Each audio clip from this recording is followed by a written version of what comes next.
ಪುನೀತ ಕನ್ನಡಿಗರಿಗೂ ನಮಸ್ಕಾರ. Welcome back to our channel. I hope ನೀವೆಲ್ಲರೂ ಚೆನ್ನಾಗಿದ್ದೀರಾ ಅಂತೇಳಿ. ಇದು ಸಂಡೇ ಲಾಗ್ ಆಗಿರುತ್ತೆ. ಸಂಡೇ ಆಫೀಸ್ ಇಲ್ಲ ಅಂದಾಗ ನಾನು ಮನೇಲಿದ್ದಾಗ ಏನೆಲ್ಲ ಕೆಲಸ ಮಾಡ್ತೀನಿ ಪೂರ್ತಿ ಹೇಗಿರುತ್ತೆ ಅಂತೇಳಿ ನಿಮ್ಮ ಜೊತೆನೂ ಈ ಲಾಗಲ್ಲಿ ಶೇರ್ ಮಾಡ್ಕೊತೀನಿ. ಯೂಶಲಿ ಸಂಡೇ ಅಂತ ಬಂದರೆ ಸ್ವಲ್ಪ ನಾನು ಲೇಟಾಗೇ ಎದ್ದೇಳ್ತೀನಿ. ವಾರ ಪೂರ್ತಿ ಮಂಡೆಯಿಂದ ಸ್ಯಾಟರ್ಡೇವರೆಗೂ ಬೇಗ ಎದ್ದು ಬಾಡಿ ಟಯರ್ಡ್ ಆಗಿರುತ್ತೆ ಅನಿಸುತ್ತೆ. ಅದಕ್ಕೆ ಸಂಡೇ ಅಂತ ಬಂದರೆ ಲೇಟಾಗೇ ಎದ್ದೇಳ್ತೀನಿ. ಈ ಸಂಡೇ ಆಲ್ಮೋಸ್ಟ್ ಎದ್ದಾಗ ಒಂದು 9 o'clock 9:30 ಆಗಿತ್ತು. ಎದ್ದಾದಮೇಲೆ ನನ್ನ ಫಸ್ಟ್ ಕೆಲಸ ಏನಂದರೆ ಬೆಡ್ನ ನೀಟ್ ಮಾಡೋದು. ತಲೆದಿಂಬು, ಬ್ಲ್ಯಾಂಕೆಟ್ಟು ಮತ್ತು ಬೆಡ್ಶೀಟ್ನೆಲ್ಲ ನೀಟಾಗಿ ಮಾಡಿ ಅದಾದಮೇಲೆ ಮುಖ ತೊಳೆದು ಬ್ರಷ್ ಮಾಡಿ ಕಿಚನಿಗೆ ಬಂದೆ. ಭಾನುವಾರ ಅಂತೇಳಿ ಕಿಚನಲ್ಲಿ ಅರ್ಧ ಕೆಲಸನ ಹಾಗೆ ಬಿಟ್ಬಿಟ್ಟಿದ್ದೆ. ಶನಿವಾರ ನೈಟು ಪಾತ್ರೆ ಒಂದು ತೊಳೆದ್ಬಿಟ್ಟು ಕಿಚನ್ನ ಕ್ಲೀನೇ ಮಾಡಿದ್ದಿಲ್ಲ. ಹಾಗಾಗಿ ಇವಾಗ ಫಸ್ಟು ಬಂದಿದ್ದ ತಕ್ಷಣ ಶೆಲ್ಫು ಗ್ಯಾಸ್ನೆಲ್ಲ ಕ್ಲೀನ್ ಮಾಡ್ಕೊತೀನಿ. ಯೂಶಲಿ ನಾನು ಪಾತ್ರೆ ತೊಳೆದಿದ್ದ ತಕ್ಷಣವೇ ಶೆಲ್ಫು ಗ್ಯಾಸ್ನೆಲ್ಲ ಕ್ಲೀನ್ ಮಾಡ್ಕೊತೀನಿ. ಬಟ್ ಒಂದು 2 ಡೇಸಿಂದ ಕೋಲ್ಡ್ ಇರೋದ್ರಿಂದ ಸರಿಯಾಗಿ ನಿದ್ದೆ ಇದ್ದಿಲ್ಲ, ಬಾಡಿ ಟಯರ್ಡು. ಹಾಗಾಗಿ ಭಾನುವಾರ ತಾನೇ ಮಾಡಿಕೊಂಡ್ರೆ ಆಯಿತು ಬಿಡು ಬೆಳಗ್ಗೆ ಎದ್ದು ಅಂದ್ಬಿಟ್ಟು ಅದನ್ನು ಹಾಗೆ ಬಿಟ್ಬಿಟ್ಟು ಖಾಲಿ ಪಾತ್ರೆ ಒಂದು ತೊಳೆದ್ಬಿಟ್ಟು ಹೋಗಿದ್ದೆ. ಇವಾಗ ಎದ್ದಾದಮೇಲೆ ಫಸ್ಟ್ ಅದೇ ಕೆಲಸ ಮಾಡ್ತಾಯಿನಿ, ಅಂದರೆ ಕಿಚನ್ನ ಕ್ಲೀನ್ ಮಾಡೋದು. ಸ್ವಲ್ಪ ಬಾಡಿಯಲ್ಲಿ ಏನಾದರೂ ವ್ಯತ್ಯಾಸ ಆದರೆ ಕೆಲಸನೇ ಎಲ್ಲ ಚೇಂಜ್ ಆಗಿಬಿಡುತ್ತೆ. ಇವಾಗ ನೋಡಿ, ನನಗೆ ಕೋಲ್ಡು ಮತ್ತು ತಲೆನೋವು ಇರೋದ್ರಿಂದ ಒಂದು 2 ಡೇಸಿಂದ ಏನು ಕೆಲಸನೂ ಸರಿಯಾಗಿ ಆಗ್ತಾನೇ ಇಲ್ಲ ಎಲ್ಲ ಇನ್ಕಂಪ್ಲೀಟಾಗೇ ಇರುತ್ತೆ.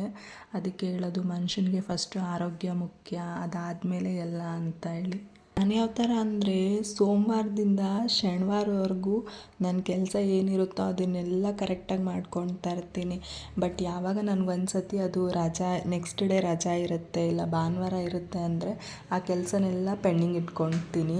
ಬಿಡು ನಾಳೆ ಎದ್ದು ಮಾಡಿದ್ರೆ ಆಯಿತು, ನಾಳೆ ರಜಾ ತಾನೇ, ಬಿಡು ಆ ಕೆಲಸ ನಾಳೆ ಮಾಡೋಣ, ಬಿಡು ಏನಾದರೂ ತರಬೇಕಂದ್ರೂ ಅಷ್ಟೇ, ಬಿಡು ನಾಳೆ ಹೋಗಿ ತೊಗೊಂಬರೋಣ ರಜಾ ಅಂತೇಳಿ ನನಗೆ ನಾನೇ ಸ್ವಲ್ಪ ಸೋಂಬೇರಿ ಆಗಿಬಿಡ್ತೀನಿ ಅಂತ ಅನಿಸುತ್ತೆ. ಇನ್ನು ಕಿಚನೆಲ್ಲ ಕ್ಲೀನ್ ಮಾಡಿದ್ಮೇಲೆ ಬಿಸಿನೀರಿಗೆ ಸ್ವಲ್ಪ ಜೇನುತುಪ್ಪನ ಹಾಕ್ಕೊಂಡು ಕುಡಿದ್ರೆ ಕೋಲ್ಡ್ ಆಗಿರೋದ್ರಿಂದ ಥ್ರೋತು ಅಲ್ಲೂ ಸ್ವಲ್ಪ ಇನ್ಫೆಕ್ಷನ್ ಆಗಿತ್ತಲ್ವ, ಹಾಗಾಗಿ ಜೇನುತುಪ್ಪ ಹಾಕ್ಕೊಂಡು ಬಿಸಿನೀರು ಕುಡಿದಾಗ ಎಷ್ಟು ನಚ್ಚಗೆ ಅನ್ನಿಸ್ತಾ ಇತ್ತು.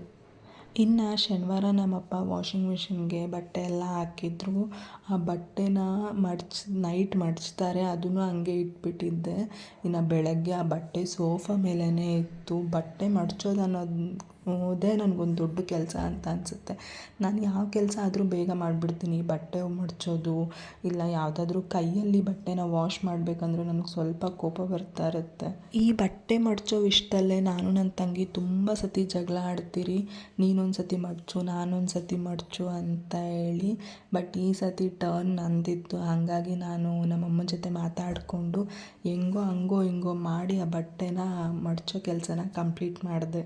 ನಮ್ಮನೇಲಿ ಸಂಡೇ ಯಾರೂ ಅಷ್ಟು ನಾಷ್ಟಾನ ತಿನ್ನಲ್ಲ. ಯಾಕಂದರೆ ಒಂದೇ ಸತಿ ನಾವು ಅಡುಗೆ ಮಾಡ್ತಿರಲ್ವ, ನಾನ್ ವೆಜ್ ಏನಾದರೂ ಅಂತೇಳಿ ಅಷ್ಟು ನಾವು ನಾಷ್ಟಾನ ಪ್ರಿಫರ್ ಮಾಡಲ್ಲ. ಇನ್ ಕೇಸ್ ಏನಾದರೂ ಹೊಟ್ಟೆ ಹಸಿತಾ ಇದೆ ಇಲ್ಲ ಎಲ್ಲಾದರೂ ಈಚೆ ಹೋಗಬೇಕು, ಬ್ರೇಕ್ಫಾಸ್ಟ್ ಮಾಡಬೇಕು ಅಂತ ಹೇಳಿದ್ರೆ ಆಲ್ಮೋಸ್ಟ್ ಹೋಟ್ಲಲ್ಲಿ ತರ್ತೀರಿ. ಇಲ್ಲಾಂದರೆ ಮನೇಲಿ ಯಾವುದಾದ್ರೂ ಲೈಟಾಗಿ ಆಗೋ ಅಂಥ ಬ್ರೇಕ್ಫಾಸ್ಟ್ನ ಮಾಡ್ಕೊತೀರಿ. ಇಲ್ಲ ಒಂದು ಸತಿ ಉಪ್ಪಿಟ್ಟು ಬೇಗ ಆಗುತ್ತೆ, ಅವಲಕ್ಕಿ ಇಲ್ಲ ಬ್ರೆಡ್ ಟೋಸ್ಟು ಈ ಥರ ಮಾಡ್ಕೊಂಡು ಬಿಡ್ತೀರಿ. ಬಟ್ ಇವತ್ತು ಟಯರ್ಡ್, ನಮ್ಮಮ್ಮಗೂ ಹುಷಾರಿದ್ದಿಲ್ಲ, ನನಗೂ ಹುಷಾರಿಲ್ಲ ಅಂದಿದ್ದಕ್ಕೆ ಹೋಟ್ಲಲ್ಲಿ ಹೋಗಿ ಎಲ್ಲರಿಗೂ ತಟ್ಟೆ ಇಡ್ಲಿ ತಂದೆ. ಭಾನುವಾರ ಹೊತ್ತು ಹೋಟ್ಲಲ್ಲಿ ಎಷ್ಟು ಡಿಮ್ಯಾಂಡ್ ಅಂದರೆ, ನಮ್ಮ ಮನೆ ಹತ್ರ ಒಂದು 3-4 ಹೋಟೆಲಿದೆ. ಬಟ್ ಎಲ್ಲ ಕಡೆಯೂ ಸಂಡೇ ಆಗಿರೋದ್ರಿಂದ ಫುಲ್ ರಶ್ಶು. ಇನ್ನು ಅದರಲ್ಲೂ ಈ ಸೆಟ್ ದೋಸೆ, ಮಸಾಲೆ ದೋಸೆ, ಪೂರಿಗಂತೂ ಸಪ್ರೇಟ್ ಕ್ಯೂವೇ ನಿಂತ್ಕೊಂಡ್ಬಿಟ್ಟಿದೆ. ಅದನ್ನ ನೋಡಿ ನನಗೆ ಏನು ಇವತ್ತು ಇಷ್ಟೊಂದು ಜನ ಕ್ಯೂವಲ್ಲಿ ನಿಂತಿದ್ದಾರಲ್ಲ ಅಂತ ಅನಿಸ್ತು. ಯಾಕಂದರೆ ಸಂಡೇ ಆಗಿರುತ್ತಲ್ವ, ಎಲ್ಲರೂ ಮನೇಲಿರ್ತಾರೆ. ಇನ್ನು ಹೋಟ್ಲಲ್ಲೇ ತೊಗೊಂಬರೋಣ ಅಂತೇಳಿ ಜನ ಅಂತೂ ಹೋಟ್ಲಲ್ಲಂತೂ ಫುಲ್ ಜಾತ್ರೆ ಥರ ಕಾಣಿಸ್ತಾ ಇತ್ತು ಇವತ್ತು ನಮ್ಮ ಏರಿಯಾ ಹೋಟ್ಲಲ್ಲೆಲ್ಲ ಕಡೆನೂ. ನಾನು ಹೋಟ್ಲಿಗೆ ಹೋಗಿದ್ದು ಫಸ್ಟು ತಟ್ಟೆ ಇಡ್ಲಿ ತೊಗೊಂಬರೋಣ ಅಂತೇಳಿ. ಯಾಕಂದರೆ ಮಧ್ಯಾಹ್ನ ಅಡುಗೆ ಏನಾದರೂ ಮಾಡ್ತಾರೆ, ಲೈಟಾಗಿ ತಟ್ಟೆ ಇಡ್ಲಿ ಒಂದೊಂದು ಎಲ್ಲರಿಗೂ ಅಂತೇಳಿ 4 ತಟ್ಟೆ ಇಡ್ಲಿ ತಂದಿದ್ದೆ. ಅದರಲ್ಲೂ ಕೇಸರಿ ಬಾತ್ ನೋಡಿದೆ. ಇನ್ನು ಕೇಸರಿಬಾತ್ ಆಯಿತು. ಇಲ್ಲೂ ಒಂದು ಸತಿ ಟ್ರೈ ಮಾಡೋಣ. ಆ ಹೋಟ್ಲಲ್ಲಿ ಯಾವತ್ತೂ ನಾನು ತಿಂದಿದ್ದಿಲ್ಲ ಕೇಸರಿಬಾತನ್ನ. ಒಂದು ಸತಿ ಟ್ರೈ ಮಾಡೋಣ ಅಂಥೇಳಿ ಒಂದು ಸಿಂಗಲ್ ಕೇಸರಿಬಾತನ್ನ ತೊಗೊಂಡೆ. ಬಟ್ ಅಷ್ಟೊಂದೇನು ಆ ಕೇಸರಿಬಾತ್ ಚೆನ್ನಾಗಿಲ್ಲ. ಓಕೆ ಹಾಗೆ ಇತ್ತು ಕೇಸರಿಬಾತು. ಬಟ್ ಇಡ್ಲಿ ಮಾತ್ರ ತುಂಬಾ ಸಾಫ್ಟಾಗಿತ್ತು. ಚಟ್ನಿ ಸಾಂಬಾರು ಇಡ್ಲಿ ಮಾತ್ರ ತುಂಬಾ ಚೆನ್ನಾಗಿತ್ತು.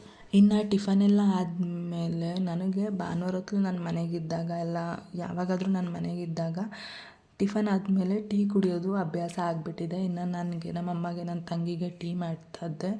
ಅಷ್ಟೊತ್ತಿಗೆ ಒಂದು ಫೇಸ್ ಪ್ಯಾಕ್ ಮಾಡ್ಕೊಳ್ಳೋಣ, ಹೆಂಗೂ ಸಂಡೇ ಮನೇಲಿದ್ದೀನಿ ಅಂತ ಹೇಳ್ಬಿಟ್ಟು ಫೇಸ್ ಪ್ಯಾಕ್ನೂ ರೆಡಿ ಮಾಡ್ತಾಯಿದ್ದೆ. ನಿಜವಾಗ್ಲೂ ಈ ಫೇಸ್ ಪ್ಯಾಕ್ ಅಂತೂ ತುಂಬಾ ಚೆನ್ನಾಗಿರುತ್ತೆ. ಯಾವುದಾದ್ರೂ ಕಾಫಿ ಪೌಡ್ರು ತೊಗೊಳ್ಳಿ, ಟ್ಯಾನ್ ರಿಮೂವ್ ಆಗಬೇಕು ಬೇಗ ಅಂತಂದರೆ ಕಾಫಿ ಪೌಡರು, 1 ಸ್ಪೂನ್ ಹನಿ ಮತ್ತು ಮಿಲ್ಕ್ ಜೊತೆಗೆ ಮಿಕ್ಸ್ ಮಾಡಿಕೊಂಡು ಕೈಗೆ, ಕಾಲಿಗೆ, ಮುಖಕ್ಕೆ ಹಚ್ಕೊಂಡು ಒಂದು 15 ನಿಮಿಷ ಬಿಟ್ಟರೆ ಸಾಕು. ಬೇಗನೆ ಟ್ಯಾನು ಕಮ್ಮಿ ಆಗ್ತಾನೆ ಬರುತ್ತೆ. ಇನ್ನು ಫೇಸ್ ಪ್ಯಾಕೆಲ್ಲ ಸ್ವಲ್ಪ ಕಲಸಿಟ್ಬಿಟ್ಟು ಅದು ಸೆಟ್ ಆಗಲಿ ಅಂತ ಹೇಳ್ಬಿಟ್ಟು ಸೈಡಲ್ಲಿ ಎತ್ತಿಟ್ಟಿದ್ದೆ. ಅಷ್ಟೊತ್ತಿಗೆ ಟೀ ಕುಡಿಯೋಣ ಅಂತೇಳಿ ನಮ್ಮಮ್ಮ ಜೊತೆ ನನ್ನ ತಂಗಿ ಜೊತೆ ಮಾತಾಡಿಕೊಂಡು ಟೀನ ಕುಡಿದೆ. ತಲೆಗೆ ಸ್ವಲ್ಪ ಮೆಹಂದಿನೂ ಕಲಸಿಟ್ಟಿದ್ದೆ. ನಾನು ತಿಂಗಳಿಗೆ 1 ಸತಿ ಇಲ್ಲ 2 ಮಂತ್ಸ್ಗೆ 1 ಸತಿ ಮೆಹಂದಿನ ಅಪ್ಲೈ ಮಾಡ್ತೀನಿ. ಈ ಮೆಹಂದಿ ಅಂತೂ ತುಂಬಾ ಚೆನ್ನಾಗಿರುತ್ತೆ ಕೂದಲಿಗೆ. ಇದಕ್ಕೆ ನಮ್ಮಮ್ಮ ಬೀಟ್ರೋಟು ಇನ್ನೂ ಏನೇನೋ ಹಾಕ್ಬಿಟ್ಟು ಅದನ್ನು ಕಲಸಿಡ್ತಾರೆ. ತುಂಬಾ ಚೆನ್ನಾಗಿರುತ್ತೆ. ಯಾವುದೋ ಆರ್ಟಿಫಿಷಿಯಲ್ ಕಲರೇ ಬೇಡ, ಕೂದಲಿಗೆ ಬರ್ಗೆಂಟಿ ಕಲರ್ ಥರ ಕೊಡುತ್ತೆ. ಅಪ್ಲೈ ಮಾಡಾದಮೇಲೆ ಒಂದು 2 ಅವರ್ಸ್ ಚೆನ್ನಾಗಿ ಬಿಸಿಲಲ್ಲಿ ಟೆರೆಸ್ ಮೇಲೆ ಹೋಗ್ಬಿಟ್ಟು ಅದು ಫುಲ್ ಡ್ರೈ ಆಗಿತ್ತು. ಇನ್ನು ಫ್ರೆಶ್ ಅಪ್ ಆಗಿ ಇನ್ನು ಸ್ವಲ್ಪ ಬಾಡಿ ಲೋಷನ್ ಎಲ್ಲ ಹಚ್ಕೊತಾ ಇದ್ದೆ. ಆವಾಗ ನನ್ನ ತಂಗಿ ಹೇಳ್ತಾ ಇದ್ಲು, ಅದು ಎಷ್ಟು ಬಾಡಿ ಲೋಷನ್ ಹಚ್ಕೊತೀಯ ನೀನು, ಯಾವಾಗಲೂ ಹಚ್ಕೊತಾನೆ ಇರ್ತೀಯ ಅಂತೇಳಿ. ನಮ್ಮಿಬ್ಬರದ್ದು ಯಾವ ಥರ ಕಾನ್ವರ್ಸೇಷನ್ ಅಂದರೆ ಏನು ಸಿಗುತ್ತೋ ಒಟ್ಟು ಮಾತಾಡ್ತಾ ಇರಬೇಕು. ನಾವು ಮನೇಲಿದ್ದರೆ ಅಂತೂ ನಮ್ಮಮ್ಮ ಹೇಳ್ತಾರೆ, ನಾನ್ ಸ್ಟಾಪ್ ನಿಮ್ಮಿಬ್ಬರು ಮಾತಿರುತ್ತೆ. ನಾವು ಮನೇಲಿಲ್ಲ ಅಂದಾಗ ಅದು ಫುಲ್ ಸೈಲೆಂಟಾಗಿರುತ್ತೆ. ಅದೇ ನಾವಿಬ್ಬರು ಮನೇಲಿದ್ದಾಗ ಫುಲ್ ಒಂಥರ ಗಿಜ ಅಂತ ನಾವಿಬ್ಬರೇ ಮಾತಾಡ್ತಾ ಇರ್ತೀರಿ.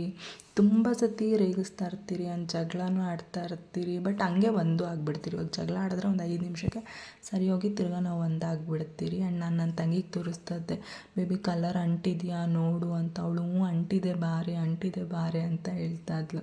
ಏರ್ ಪ್ಯಾಕ್ ಅಂತೂ ತುಂಬಾ ಚೆನ್ನಾಗಿ ರಿಸಲ್ಟ್ ಕೊಡುತ್ತೆ. ನನಗೆ ಹೇರ್ ವಾಶ್ ಎಲ್ಲ ಆದಮೇಲೆ ಲೈಕ್ ಬರ್ಗೆಂಟಿ ಕಲರೇ ಕೊಡ್ತಾಯಿತ್ತು. ಇದನ್ನು ಅಟ್ಲೀಸ್ಟ್ ನಾನು ಒಂದು 2 ಮಂತ್ಸ್ಗಾದರೂ ಅಪ್ಲೈ ಮಾಡ್ತೀನಿ, ಯಾವುದೋ ಆರ್ಟಿಫಿಷಿಯಲ್ ಕಲರ್ ಹಾಕ್ತಾರೇ. ಇನ್ನು ಮಧ್ಯಾಹ್ನ ಊಟಕ್ಕೆ ನಮ್ಮಮ್ಮ ಅದೇನೋ ಚಿಕನ್ ರೈಸ್ ಮಾಡಿದರು. ಆ್ಯಂಡ್ ಹೋಟ್ಲಿಂದ ಕಬಾಬ್ ತೊಗೊಂಡು ಬಂದಿದ್ಲು ನನ್ನ ತಂಗಿ. ಅದನ್ನೇ ಹಾಕ್ಕೊಂಡು ಮಧ್ಯಾಹ್ನನೂ ಸರಿಯಾಗಿ ಬ್ಯಾಟಿಂಗ್ ಮಾಡಿದೆ. ಬಿರಿಯಾನಿ ರೈಸ್ ಅಂತೂ ತುಂಬಾ ಚೆನ್ನಾಗಿತ್ತು. ಅದನ್ನು ತಿಂದಾದಮೇಲೆ ಫ್ರೂಟ್ಸ್ನ ಶನಿವಾರ ನೈಟೇ ತಂದಿದ್ದೆ. ಇನ್ನು ಅದನ್ನೆಲ್ಲ ನೀಟಾಗಿ ಜೋಡಿಸ್ಕೊಳ್ತಾ ಇದ್ದೀನಿ. ನನಗೇನಂದರೆ ಏನೇ ಕೆಲಸ ಇದ್ರೇನು ಈ ಜೋಡಿಸೋದಾಗಿರಲಿಲ್ಲ, ರೇಷನ್ ಲಿಸ್ಟ್ ಮಾಡೋದಾಗಿರಲಿಲ್ಲ, ರೇಷನ್ನ ಬಾಕ್ಸ್ಗೆ ಹಾಕೋದಾಗಿರಲಿ, ಇಲ್ಲ ತರಕಾರಿ ತರೋದು, ಹಣ್ಣು ತರೋದು, ಒಟ್ಟು ಒಂದು ವಾರಕ್ಕೆ ಏನೆಲ್ಲ ಬೇಕು ಅಂದ್ಬಿಟ್ಟು ಭಾನುವಾರವನ್ನೇ ಅದನ್ನೆಲ್ಲ ಕೆಲಸನ ಮುಗಿಸ್ಕೊಂಬಿಡ್ತೀನಿ. ಯಾಕಂದರೆ ನನಗೆ ಸ್ವಲ್ಪ ಈ ಮಂಡೇ ಹೊತ್ತು ಅವಾಗೆಲ್ಲ ನನಗೆ ಟೈಮು ಜಾಸ್ತಿ ಹಿಡಿಯಲ್ಲ. ಇಲ್ಲಾಂದರೆ ಇದಕ್ಕೆ ಒಂದು ಟೈಮ್ನ ಸಪ್ರೇಟಾಗಿ ಕೊಡಬೇಕಾಗುತ್ತೆ. ಅದಕ್ಕಾಗಿ ಸಂಡೇ ಹೊತ್ತು ಏನು ಮಾಡ್ತೀನಿ, ಆಲ್ಮೋಸ್ಟ್ ಈ ಥರ ಗ್ರಾಸರಿ ಫಿಲ್ ಮಾಡೋದು, ಇಲ್ಲ ಏನೇನು ಖಾಲಿ ಆಗಿರುತ್ತೋ ಅದನ್ನೆಲ್ಲ ತಂದು ಇಟ್ಕೊಳ್ತೀನಿ ನಾನು. ಮನೆಯಲ್ಲಿ ಸ್ವಲ್ಪ ಮಸಾಲೆ ಐಟಮ್ಮು ಇತ್ತು, ಇನ್ನೇನು ಖಾಲಿ ಆಗ್ತಾಯಿತ್ತು. ಖಾಲಿ ಆಗೋಕ್ಕಿಂತ ಮುಂಚೆನೇ ನಾನು ಫಿಲ್ ಮಾಡ್ತಾಯಿದ್ದೀನಿ. ಚಕ್ಕೆ, ಲವಂಗ, ಏಲಕ್ಕಿ ಕಾಯಿ ಎಲ್ಲ.